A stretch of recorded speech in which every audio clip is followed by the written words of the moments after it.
Alright guys, today we have another Reebok Classic review. These are again part of my Shaq Attaq collection. I really love the original Shaq Attaq. Some of those Color Plus versions were not my thing, but for the right price, I said before, I'm gonna buy everything that has pump on it and the name Reebok. Original price release is $160. I definitely did not pay that. As you can see, the colorway is the black, purple, and orange, or also known as the Big Shaqtus, reminiscent to the days that Shaq played shortly in Phoenix Suns. This is how much I paid for these. Actually, if the camera picks it up and focuses on the price, $49. Well, this is the price I'd like to pay for shoes. If only all of the ones that I have were costing that much, that would have been awesome.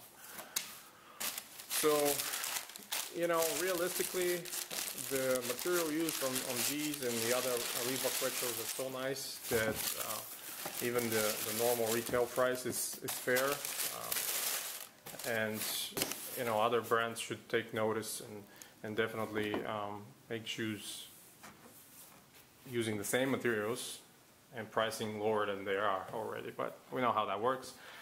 It is what it is. So here they are, the Big Shaqtus, it's on a Phoenix Suns colorway of the Shaq Attaq. Material wise, they're exactly the same, full thick grain leather upper, awesome looking, awesome feeling, awesome smelling, just like the black and azure, just like the original ones. Mine has a tiny little bit of a scratch right here on the toe box, but that's okay. For $50, I do not care. The overlays is this textured nubuck. This vector logo is actually very buttery suede, short hair one that's actually used on the Brick City upper, if you guys are familiar with that. These stripes are okay, you know, I'm not too crazy about them, but definitely the purple leather it's a nice little touch. And of course, instead of Shaq Attaq at the back, we have the big cactus to represent Phoenix, of course, and the desert in Arizona. But yeah, the inner liner is this bright orange and purple again. My favorite size stickers on inside. I'm gonna rip that off right away. And yeah, new style Reebok logo in the insole. Production date is 8/13, so a year ago. I got those way after they dropped, weeded out. Like I said, I was not paying nothing for these for sure, but you know, $49 I would pay any day for the quality this shoe presents. And you know, definitely should be, a lot of companies should be ashamed that they don't provide this kind of quality for the money they want for the shoes they sell. But yeah, nevertheless, amazing execution, great leather quality, real graphite, and yeah, working pumps. You know, I mentioned before some of the older models and some of the low tier, maybe newer ones, don't have working pumps, but these are working just fine. And yeah, it almost feels sorry that I didn't double up on these. They were so cheap.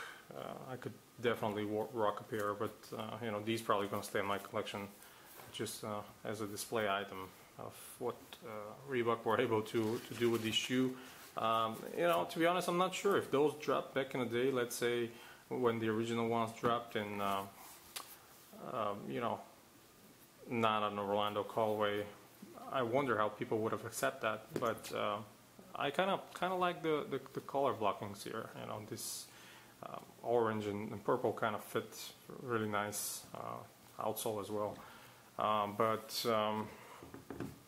yeah, it would have been interesting if we've seen something like that back in the old days when the shoes actually dropped only in the colorways, the signature shoes actually dropped only on the colorways that the current players were playing for the teams. So we know at that time Shaq was playing for Orlando, so anything other than black, white, and blue was, you know, radical and not original. So definitely it would have been interesting. You know, another interesting fact that always baffles me, and I always wanted to get an answers from one of the Reebok representatives or designers, is why did they not use Hexalite for this shoe? I mean, it was such a top tier shoe, and it was the most expensive for the time. It had all the technology, the pump, the graphite, but why did they not include the Hexalite? We know later out of models that Shaq rocked, all of them had the Hexalite, but the 1 and the 2 did not. Always an interesting question that I want to ask somebody. Hopefully someday I'm going to get the answer and tell you guys why is that. But yeah, these are definitely worth the $50 I paid. In fact, they're worth a lot more than that. But anyway, I paid $50, so I'm happy with that. They came from, you know, YCMC. I actually bought a lot of pairs from them. I really like those guys in New York. Of course, you know, being Georgia resident, I don't have to pay tax when buy from them. They always have free shipping. Covered me many times, so shout out to them. Great service always. Again, thank you guys for your support, and until next time, stay tuned to collectivekicks.com for more sneaker news, reviews, and history articles, and you have a wonderful day.